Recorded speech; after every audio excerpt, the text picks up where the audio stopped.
ఆదికాండ ధ్యానాలు మనం ధ్యానిస్తున్నాం. ఆదికాండం యొక్క కొన్ని పాఠాలు మనం నేర్చుకుంటున్నాం. 13వ అధ్యాయానికి మనం వచ్చాం.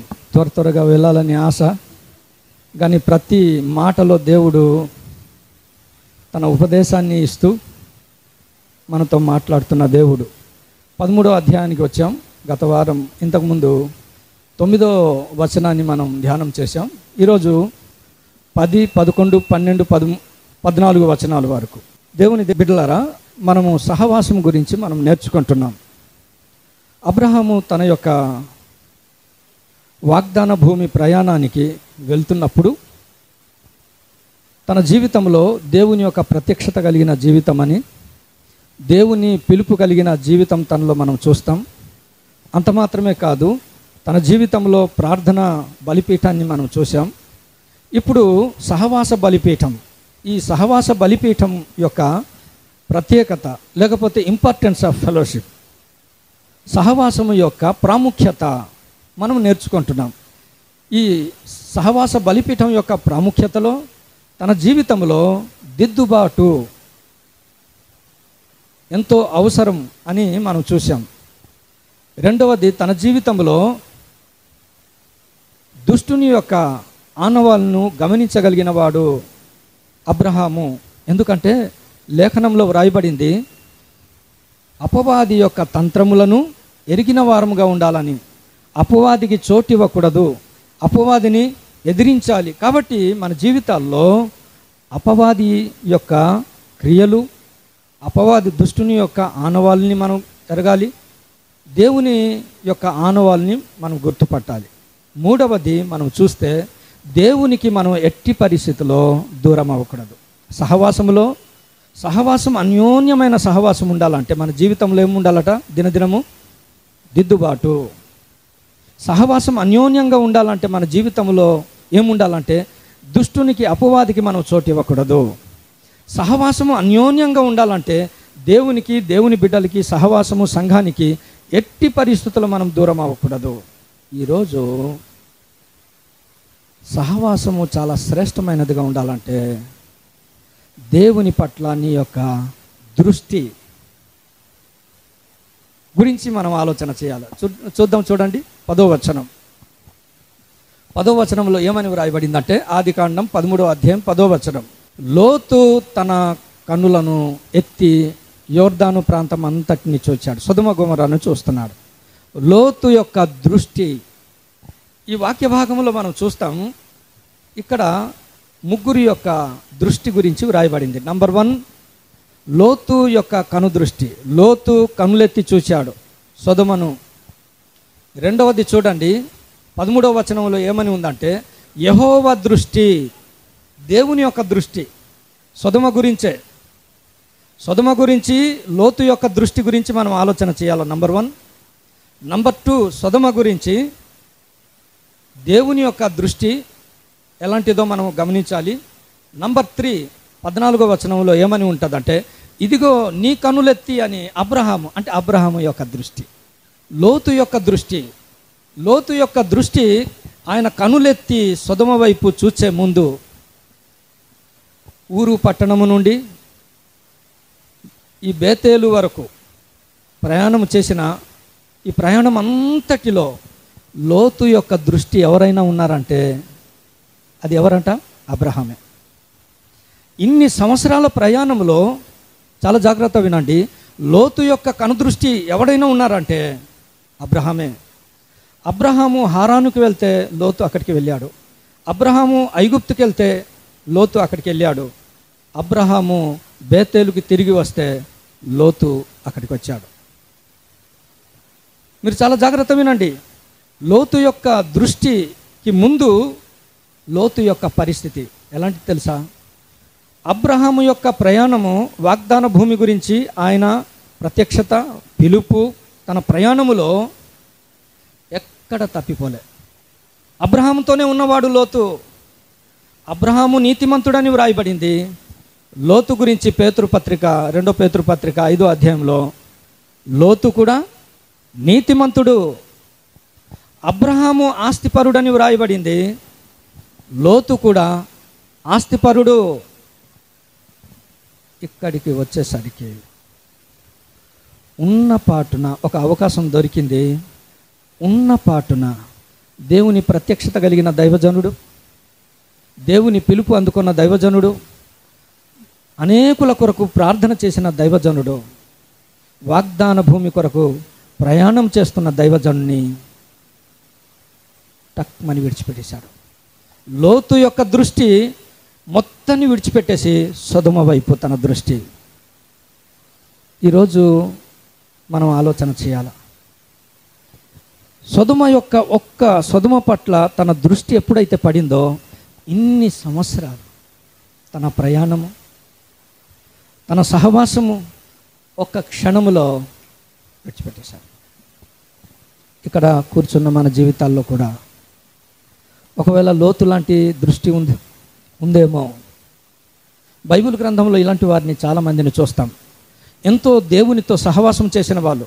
3.5 సంవత్సరాలు యూదా ఇస్కరియోతు ఎక్కడ విడిచిపెట్టలే.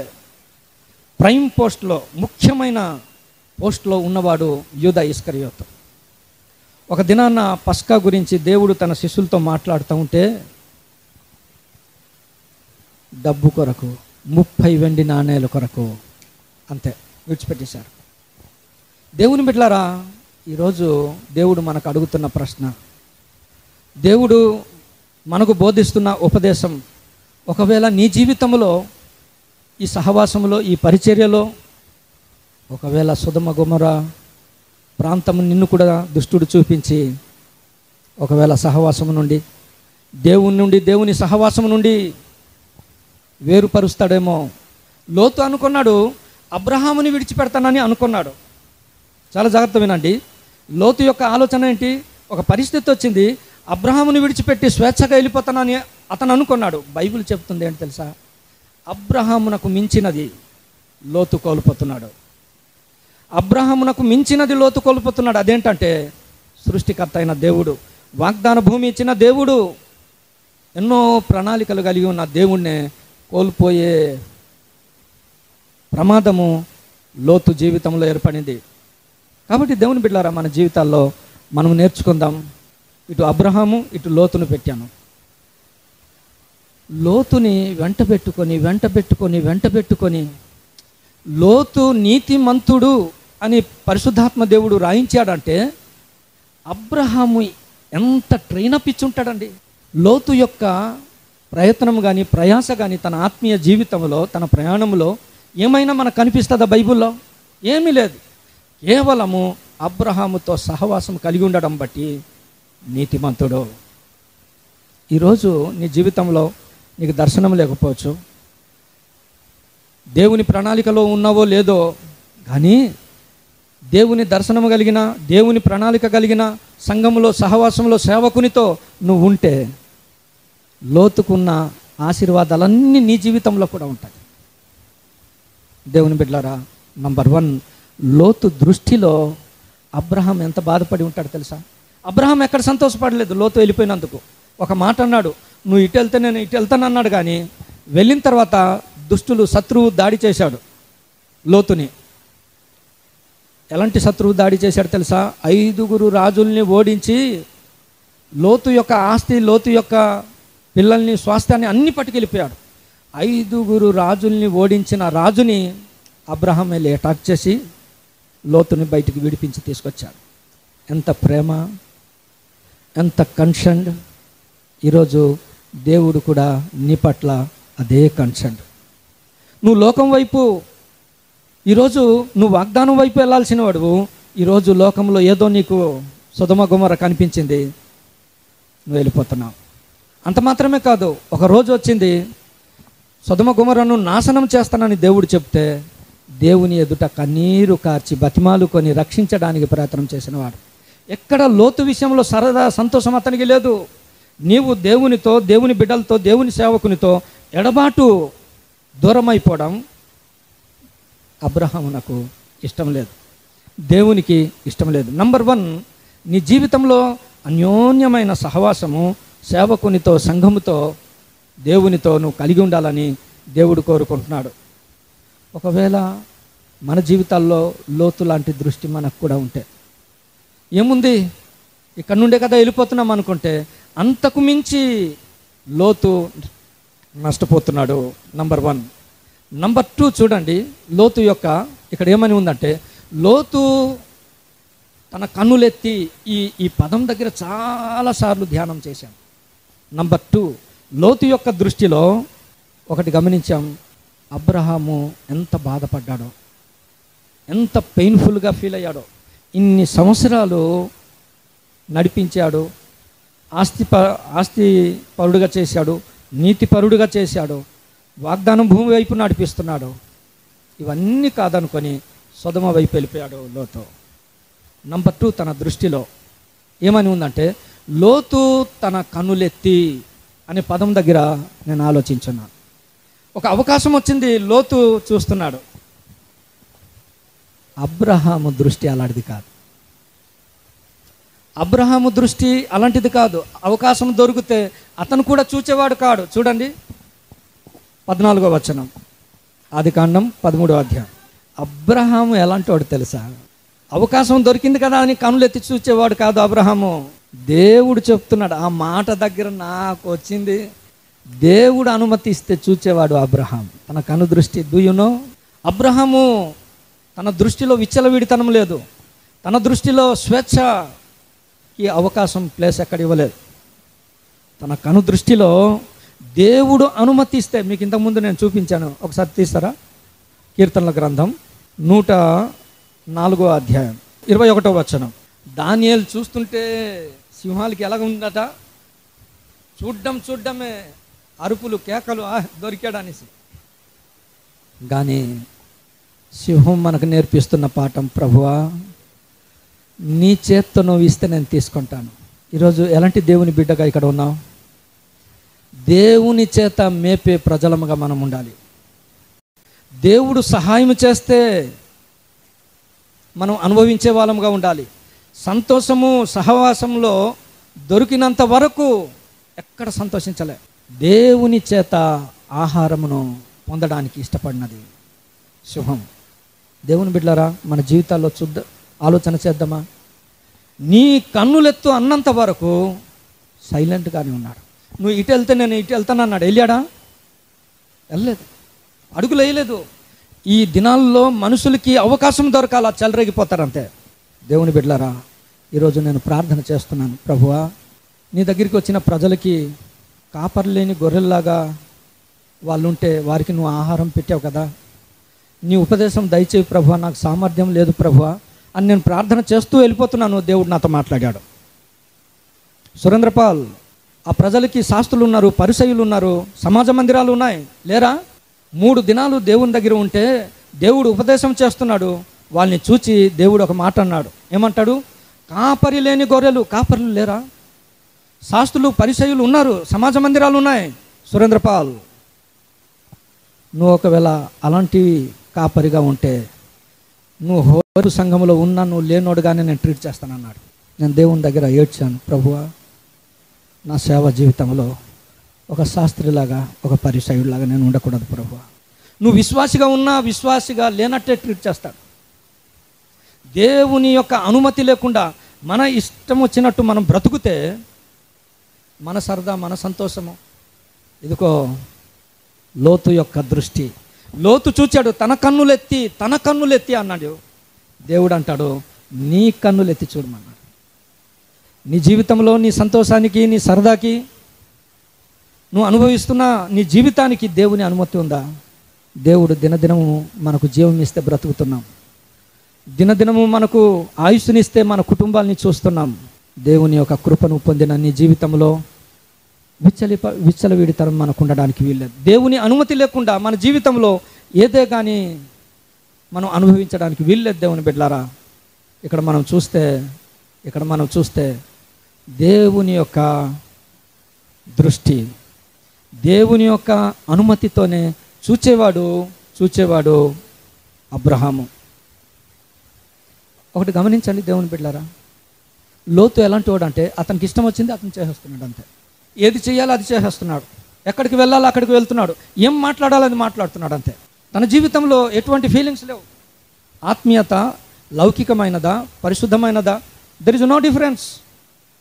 అది సొదొమ వాగ్దాన భూమియా, there is no difference in sight of లోత్.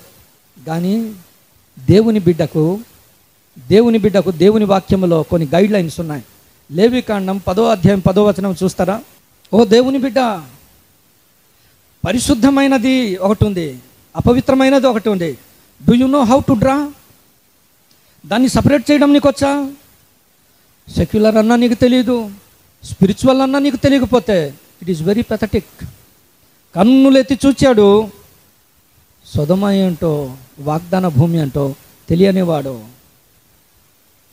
లోతు, ఈరోజు నీ కనుదృష్టి ఎలాగుంది? Do you have any feeling? నీ జీవితంలో ఏదైనా నీ ఫీలింగ్ ఉందా? ఇక్కడ ఆనందించేస్తాం, లోకంలో ఆనందించేస్తాం.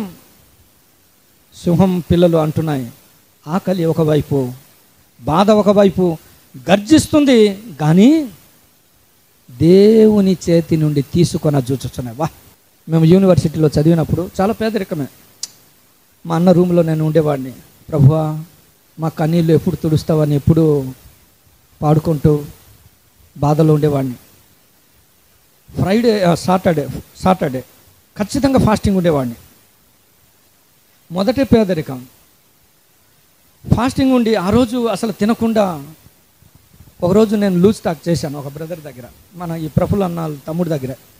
అన్న, ఈరోజు ఎలాగ మనకి అన్నం లేదు, మనం ఫాస్టింగ్ డిక్లేర్ చేసేద్దామంటే అతను సీరియస్ అయ్యాడు.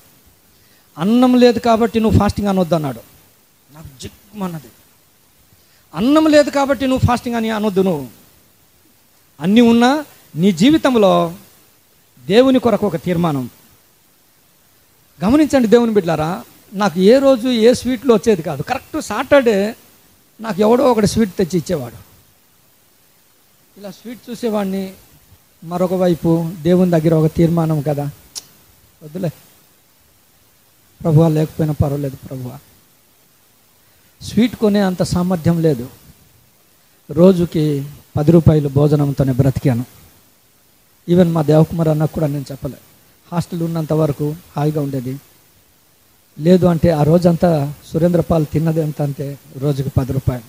3 కిలోమీటర్లు నడిచి వెళ్ళి ఏయూ క్యాంటీన్ ఉంటే అక్కడ 10 రూపాయలు భోజనం చేసి వచ్చేవాడిని.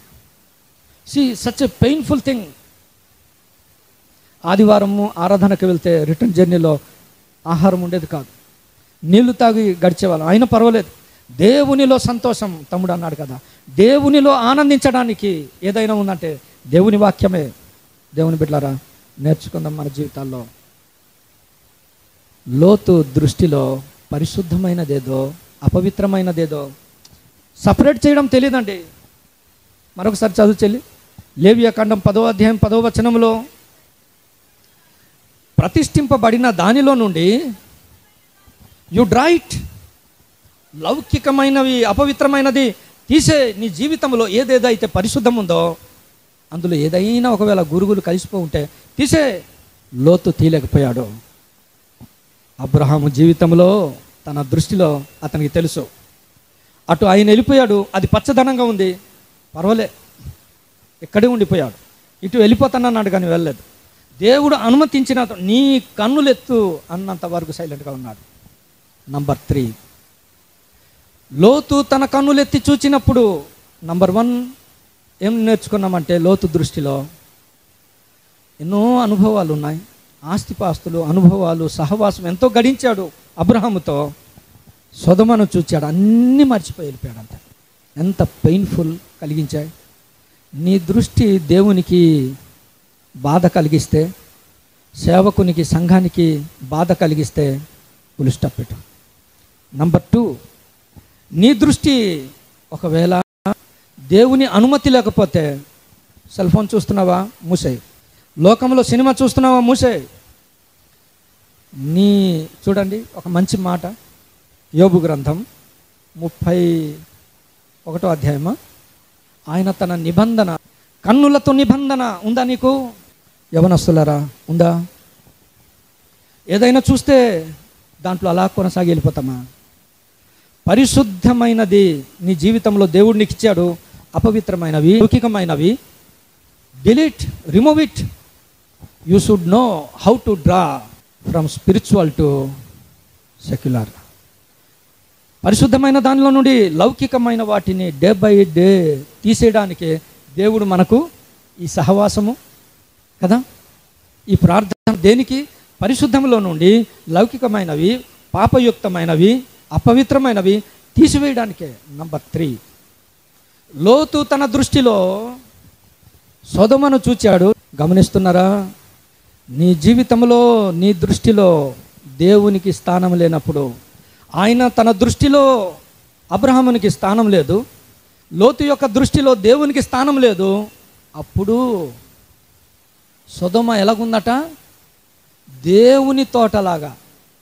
గమనించండి, దేవునికి ఎప్పుడైతే నీ జీవితంలో స్థానం లేదో, సహవాసానికి, సంఘానికి ప్రాముఖ్యత ఎప్పుడైతే లేదో, పాపం నీకు పాపంగా కనిపించదంతే. పాపమే నీకు పరలోకం అవుతుంది. లోతు దృష్టిలో 3వ కోణం, తన దృష్టిలో దేవునికి స్థానం లేదు, తన దృష్టిలో అబ్రహామునకు స్థానం లేదు, తన దృష్టిలో వాగ్దాన భూమి యొక్క ఆనవాళ్ళు లేవు. దేవుని బిడ్డలారా, నీ కన్నులతో నిబంధన చేసుకుంటావా? అబ్రహాము దృష్టి అలాంటిది కాదు. దేవుడు చూడమన్నంత వరకు చూడలేదు. నీ జీవితంలో పాపానికి పాపంగా నువ్వు ట్రీట్ చేయకపోతే నువ్వు ఆలోచించాల. చెడుతనాన్ని చెడుతనంగా నువ్వు అర్థం చేసుకోకపోతే నువ్వు ఆలోచన చేయాల. దేవుని బిడ్డలారా, అబ్రహాము జీవితంలో లోతు తన కను దృష్టిలో ఎలాగుందట? యెహోవా తోటలాగా, నీళ్లు పారు దేశమైన ఐగుప్తులాగా ఉన్నాయి. దేవుని దృష్టిలో సొదొమ ఎలాగుంది? ఒకసారి చూడండి 13వ వచనం. గమనిస్తున్నారా దేవుని బిడ్డలారా? దేవుని దృష్టిలో సొదొమ దుష్టులు ఉన్నారు, బహుపాపులు అన్నాడు. యాడ్వర్బ్. బహుపాపులు ఉన్నారు. కలిసిపోతావా? వెళ్ళిపోతావా? మనం ఆలోచన చేయాలి. మన జీవితాల్లో అట్టిది ఉంటే విడిచిపెట్టేయాలి. అబ్రహాం దృష్టిలో ఎలాగుంది? లోతు దృష్టిలో ఏదేను తోటలాగుంది. ఈయన జీవితంలో ఎప్పుడైనా చూశాడు దేవుని తోట? ఈ లోతు ఎప్పుడైనా ఏదేను వనాన్ని చూశాడు? దేవుని తోటలాగా అంటే అలాగ దుష్టుడు అలా చేస్తాడు. అప్పుడు నాకు ఒకరు అనేవారు, సేవ అంటే అద్దిన అనేవాడు. ఏ రోజైనా ఆ ఎడ్వర్డ్ విలియమ్స్ అన్న చర్చికి వెళ్ళారా? ఆ అన్నకంటే ఎప్పుడైనా వెళ్ళాడా? సేవ అంటే అది, సేవకుడు అంటే అది. ఇప్పుడు ఏది నీ సంగతి? భ్రమపెట్టు పరిస్థితులు నీ జీవితంలో ఉండడానికి వీల్లేదు. దేవుని దృష్టికి దుష్టులు ఉన్నారు అక్కడ, దేవుని దృష్టిలో బహుపాపులు అక్కడ ఉన్నారు. How you will go and reside there? ఆలోచన చేయాలా? మన జీవితంలో పాపముగా కనబడకపోతే, చెడుతనముగా కనబడకపోతే, తప్పుగా కనబడకపోతే నీకు శ్రమ అంటాడు యెషయా గ్రంథంలో. మంచిని చెడు, చీకటిని వెలుగు అనుకుని వారికి శ్రమ అంటాడు అక్కడ. అబ్రహాము జీవితంలో కూడా 18వ అధ్యాయం 16వ వచనంలో, 18వ అధ్యాయం 23వ వచనంలో సొదొమ గురించి మొరపెట్టాడు. ప్రభువా, దుష్టులతో కూడా నీతిమంతుణ్ణి నువ్వు సంహరిస్తావా? అంటే అక్కడ ఎవరు ఉన్నట్టు? ఈరోజు దేవుని బిడ్డ, నువ్వు దేవుని దృష్టిలో ఉండాలా, నువ్వు అబ్రహాము దృష్టిలో ఉండాలా, లోతు దృష్టిని జీవితంలో ఉండడానికి వెళ్ళేది. 3 యాంగిల్స్. ఒకవేళ వెళ్ళిపోతే ఏమవుతుంది? కొద్ది దినాలు అయింది, మనోడు వెళ్ళిపోయాడు. వెళ్ళిపోయిన తర్వాత అక్కడ వ్రాయబడింది, త్వరగా నేను చెప్తాను, జాగ్రత్త వినండి. తన జీవితంలో దాని యొక్క పర్యవసానం దేవుని లేఖనం ఎంత చక్కగా వివరిస్తుందో. వెళ్ళిపోయాడు. 2వ పేతురు పత్రికలో వ్రాయబడింది, వినండి. మనస్సు నొచ్చుకుంటూ బ్రతికాడు. హాయిగా బ్రతికాడా? ఏం దేవుని తోటలాగా ఉందే, నీళ్లు పారు దేశము కదా, నువ్వు ఎలా బ్రతుకుతున్నావు లోతు అంటే మనస్సు నొచ్చుకుంటూ బ్రతుకుతున్నాడండి అతను. నంబర్ 1. నంబర్ 2, తన నీతి కోల్పోయిన పరిస్థితి తన జీవితంలో సొదొమలో వచ్చింది. నంబర్ 3, తన జీవితంలో మీరు చూస్తే 19వ అధ్యాయం 25వ వచనం, 19వ అధ్యాయం 29వ వచనంలో సొదొమను దేవుడు నాశనము చేసను అని ఉంటుంది. 14వ అధ్యాయంలో దుష్టుడు వచ్చి, కదుర్లయోమేరు వచ్చి ఆస్తి అంతటిని పట్టుకెళ్ళిపోయి, తన ఆస్తిని అంతటిని పట్టుకెళ్ళిపోయి నష్టం చేశాడని వ్రాయబడింది. 19వ అధ్యాయంలో దేవుడే నాశనము చేశాను అని ఉంది. ఓ లోతు, నీకు పచ్చగా ఉంది కదా, దేవుని తోట అనుకున్నావు కదా, పాపము ఈ క్షణంలో నీకు కొద్ది దినాలు బా ఏది పచ్చదనం కనిపించింది. అబ్రహాం పక్కన ఉంటుండగా అబ్రహాం కన్నా పచ్చ కనిపించింది. ఈరోజు అబ్రహాము చూస్తుంటే ఆ పట్టణంలో నుండి పొగలు వస్తున్నాయి. కాలిపోయిన బూడిద అయిపోయింది. ఏది నీ పచ్చదనం? ఇన్ని సంవత్సరాలు నువ్వు కష్టపడిన ఆస్తి క్షణాల్లో ఎగిరిపోయింది. అంత మాత్రమే కాదు, తన జీవితంలో తన భార్య ఉప్పు స్తంభముగా మారిపోయింది. తన 2 పిల్లల గురించి వ్రాయబడింది. సకల లోక మర్యాద చేశాడు. ఏం ప్రయోజనం నీకు? దేవుని బిడ్డలారా, లోతు తన దృష్టి అబ్రహాము జీవితంలో అది లేదు. కేవలము సొదొమ గురించి అబ్రహాముని వాగ్దాన భూమిని విడిచిపెట్టేశాడు. ఈరోజు లోతు ఈ లోకములో గురుగులను విత్తి చనిపోయాడండి.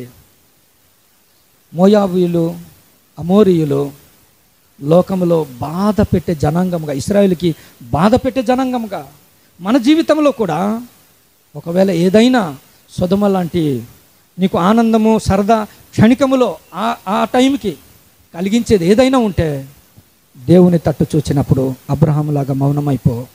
దేవుడు దానికి మించిన ఆనందము, సంతోషము, స్వాస్థ్యం ఇస్తాడు. తర్వాత మనం అక్కడ ఏమని ఉంటుంది తెలుసా? అబ్రహామా నీ కన్నులు ఎత్తయ్యా అన్నాడు. నాకు అది చదువుతుంటే ఎలా తెలుసా? ఏదైతే స్వాస్థ్యంగా, ఏదైతే పచ్చదనంగా, ఏదో సరదా ఇస్తుందని వెళ్ళాడో అన్నీ కోల్పోయాడు లోతు. 14వ వచనం చదవండి. 13వ అధ్యాయం 14వ వచనం. లోతు ఒక్క డైరెక్షన్లో చూశాడు. ఇప్పుడు దేవుడు అంటాడు, రే నా సేవకుడా, ఒరే అని పిల్లలేదు కానీ నా స్నేహితుడా, దైవజనుడా, నువ్వు 4 వైపులు చూసే అన్నాడు. చూసిందల్లా నీకు ఇస్తాను అన్నాడు. ఏది నీకు కావాలా? ఆ క్షణికం అటువైపు చూడలే, మౌనం అయిపోయాడు. ఒక్క వచనం ఎగ్జాంపుల్ తీస్తారా? చూడండి, దానియేలు గ్రంథం 6వ అధ్యాయం 24వ వచనం. ఆ సింహాలు ఎంత ఆకలితో ఉన్నాయో, దేవుడొద్దు ఎవడొద్దు అని తినేసి ఉంటే ఈ ఫాస్టింగ్ చేసిన మా దానియేలు అన్న ఎంత ఉంటాడు? ఒక 10 కేజీలో 20 కేజీలో. ఏం దానియేలు? కరెక్ట్గా ఈరోజు దానియేలే వచ్చాడు మన చర్చికి, తెలుసా? కర్నూలు నుండి. మన దానియేలు లాగే దానియేలు అన్న కూడా ఉండవచ్చు కదా. ఒకవేళ ఎవడొద్దు దేవుడొద్దు ఏటొద్దు అని తినేస్తే ఎంత వస్తుంది? వద్దన్నందుకు, ప్రభువా నీ చేతిలో నుండి నేను తింటానన్నందుకు. ఇప్పుడే దేవుడు ఎన్ని కేజీలు మాంసం ఇచ్చాడు? కుప్పలు కుప్పలు కుప్పలు కుప్పలు ఇచ్చాడు. ఒక డైరెక్షన్ నువ్వు మానేస్తే 4 డైరెక్షన్ నీకు వస్తుంది. దేవుని కొరకు, ఒక తీర్మానం కొరకు, ఒక సరదా నువ్వు విడిచిపెడితే దానికి మించిన సంతోషము, సరదా దేవుడు నీకు ఇస్తాడు. దేవుని కొరకు ప్రభువా నువ్వు కన్నులెత్తుమన్నంత వరకు నేను ఎత్తను ప్రభువా. That is the commitment of Abraham. సొదొమను చూచి అబ్రహాముని దేవుని విడిచిపెట్టేస్తావా? ఎందుకంటే ఈ లోకంలో మనల్ని ఆకర్షించేవి చాలా ఉన్నాయి. కనాను దేశం వరకు ప్రయాణం చేసిన వాడు సొదొమను చూచి అంతే. ఏదో ఒక చిన్న విషయం వచ్చింది, సేవకుడు వద్దు, సహవాసం వద్దు, ఏమొద్దు. అలాంటి వారు ఈ లోకంలో చాలామంది ఉన్నారు. దేవుని బిడ్డలారా, సేవకుడు సంఘము కాదు, దేవుణ్ణి కోల్పోతున్నాం అన్న సంగతి మనం ఆ గమనిక మన జీవితంలో ఉండాలి. యాకోబు, ఇంతకుముందు తమ్ముడు చెప్పేశాడు, యాకోబు బెర్షెబా వైపు, బేతేలు వైపు రాకుండా ఆయన ఎక్కడి నుండి, బేతేలు నుండి ఎక్కడికి వెళ్ళిపోయాడట? హారాను వెళ్ళిపోయాడు. పద్దనరాము దగ్గరికి వెళ్ళిపోయాడు. అక్కడికి వెళ్ళిపోతే దేవుడు మాట్లాడాడు అతన్ని. 31వ అధ్యాయం, ఆదికాండం 31వ అధ్యాయంలో దేవుడు వాగ్దానం చేశాడు, నువ్వు వచ్చే అన్నాడు, నేను నీకు తోడుగా ఉంటాను అన్నాడు, నేను నిన్ను విస్తరింపజేసి ఆశీర్వదిస్తాను, నిన్ను కాపాడుతానన్నాడు. ఒక మాట చదువుతారా? ఆదికాండం 33:18. పద్దనరాము నుండి ఈ శకెము, ఈ సుకోతు దగ్గరికి వచ్చేసరికి దేవుడు అంతవరకు సురక్షితంగా కాపాడాడు దేవుడు. దేవుని బిడ్డలారా గమనించండి, ఇంత జర్నీ ఎంత తెలుసా? 550 కిలోమీటర్లు నడుచుకొని వచ్చాడు. ఇంకా 50 కిలోమీటర్లు వెళ్తే బేతేలు చేరిపోతాడు, హెబ్రోన్ చేరిపోతాడు. ఇంకా 50 కిలోమీటర్లే. 31వ అధ్యాయంలో వాగ్దానం ఉంది, దేవుని యొక్క ప్రత్యక్షతను దేవుడిచ్చాడు. 32వ అధ్యాయంలో ఏంటి తెలుసా? 32:1 మహనయీము, ఎంత గొప్ప అద్భుతమైన అనుభవం తెలుసా? దేవుడు యాకోబుకి మహనయీము అనుభవాన్ని ఇచ్చాడు. అంటే ఏంటట? రెండు సేనల కలుసుకున్న ఆ గొప్ప అనుభూతి ఏంటట? ఇంతవరకు ఒంటరిగా ఉన్నాడు తన స్వాస్థ్యంతో. ఆ చుట్టూ పెరిజీయులు, కనానీయులు, హివీయులు వీళ్ళందరూ ఉన్నారు. దేవదూతను చూసేసరికి ఎంత ప్రొటెక్షన్. మొన్న తమ్ముడు కూడా వాక్యం చెప్పాడు కదా, బైబిల్లో దేవదూతల్ని దేవుడు పంపించినప్పుడు ఆ విశ్వాసికి అర్థమైన లాంగ్వేజ్ ఏమైనా ఉందంటే దేవుని యొక్క భద్రత, దేవుని కాపుదల చూస్తాం. మహనయీము యొక్క అనుభవం ఏంటంటే దేవుని భద్రత దేవుడు ఇచ్చాడు. ఈ 32వ అధ్యాయంలో దేవుడు యాకోబుకి కనిపిస్తాడు. నేను ముఖాముఖిగా యాకోబుని చూచి తిని అంటాడు. రాత్రంతా దేవునితో గడిపిన అనుభవం ఉంటుంది. తన జీవితంలో మారు మనసు పొందిన ఒక నూతనమైన అనుభవం. అంత మాత్రమే కాదు, 34వ అధ్యాయంలో ఇశ్రాయేలు నువ్వు ఆశీర్వదింపబడిన బిడ్డవయ్యా అని చెప్తాడు.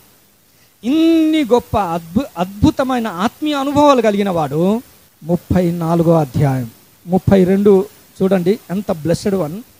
32 ఎంత శ్రేష్టమైన ఆశీర్వాదాలు కలిగిన యాకోబు 34 దగ్గరికి వెళ్ళేసరికి అక్కడ ఒక మాట వ్రాయబడి ఉంటుంది. మొదటి వచనం, పాపము నీకు పాపముగా కనబడకపోతే, తప్పు నీ జీవితంలో తప్పుగా అనిపించకపోతే, పరిశుద్ధత నీకు పరిశుద్ధతగా కనిపించకపోతే చాలా ప్రమాదం. యాకోబుకి ఏమనిపించలే. నంబర్ 1 తన జీవితంలో 34వ అధ్యాయంలో చూస్తే ఇక్కడ ఏమని వ్రాయబడింది తెలుసా? 5వ వచనంలో దీనబడింది, పాడు చేయబడింది. 13వ వచనం దీన చెరపబడింది. 27వ అధ్యాయము దీన చెరపబడింది, పాడు చేయబడింది. It is very painful thing. యాకోబుకి చాలా బాధకరమైన విషయం ఇక్కడ. నంబర్ 2, యాకోబు జీవితంలో 2 కుమారులు గోత్రకర్తలు సిమియోను, లేవి ఏమైపోయారట? నరహంతకులు అయిపోయారు.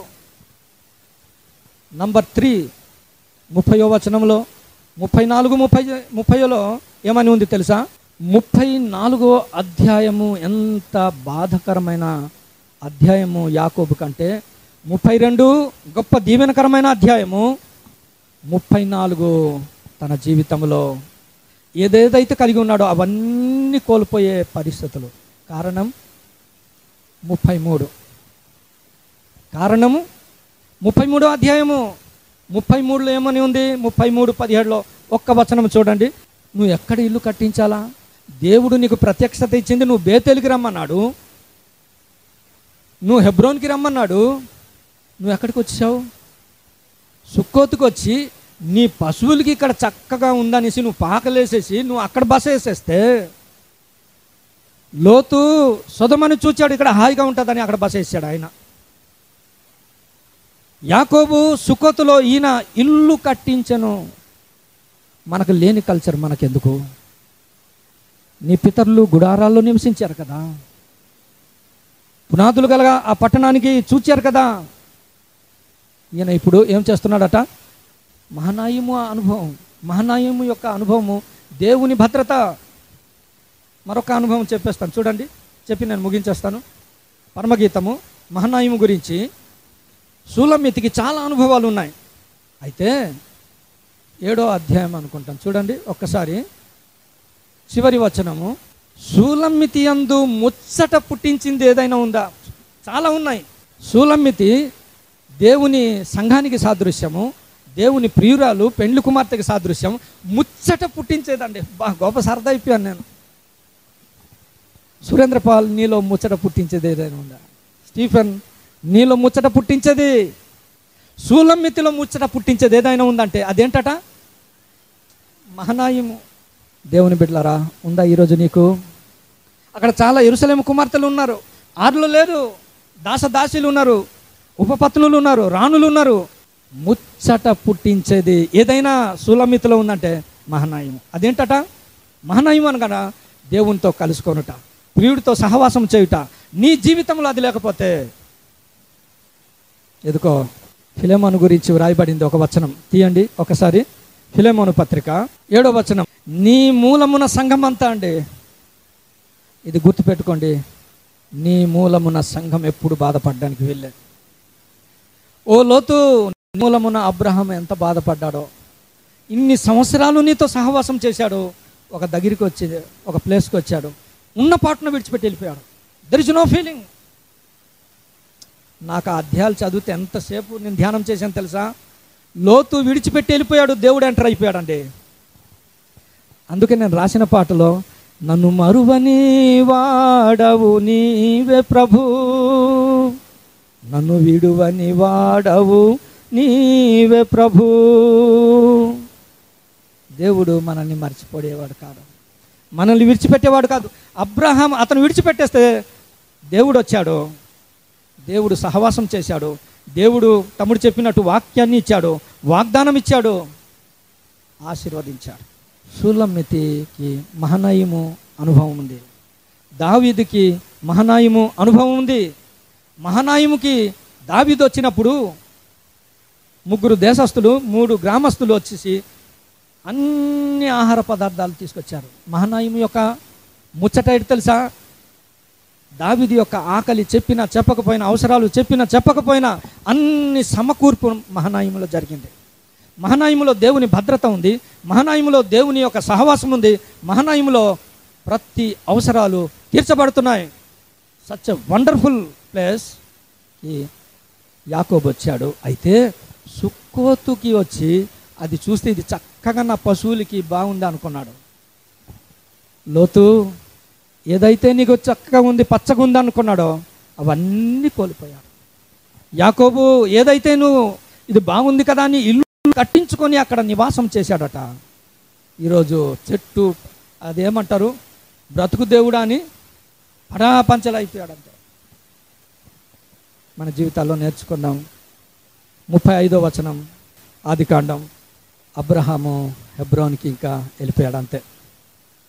అబ్రహాము దేవుని మాట చొప్పున తన గుడారము మమ్రే దగ్గర, ఆ మాట చదివి మనం ముగించుకుందాం. చూడండి 13వ అధ్యాయం చివరి 18వ వచనం. సహవాసము అన్యోన్యమైంది.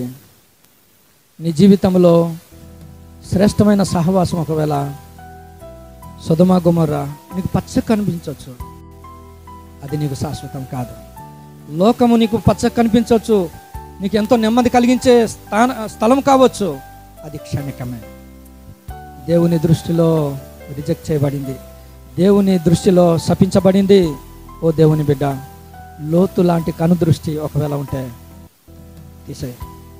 ప్రభువా, అబ్రహాము లాంటి కనుదృష్టి, నువ్వు కనులెత్తుమంటే నేను చూస్తాను ప్రభువా, నువ్వు ఇస్తే నేను తీసుకుంటాను ప్రభువా.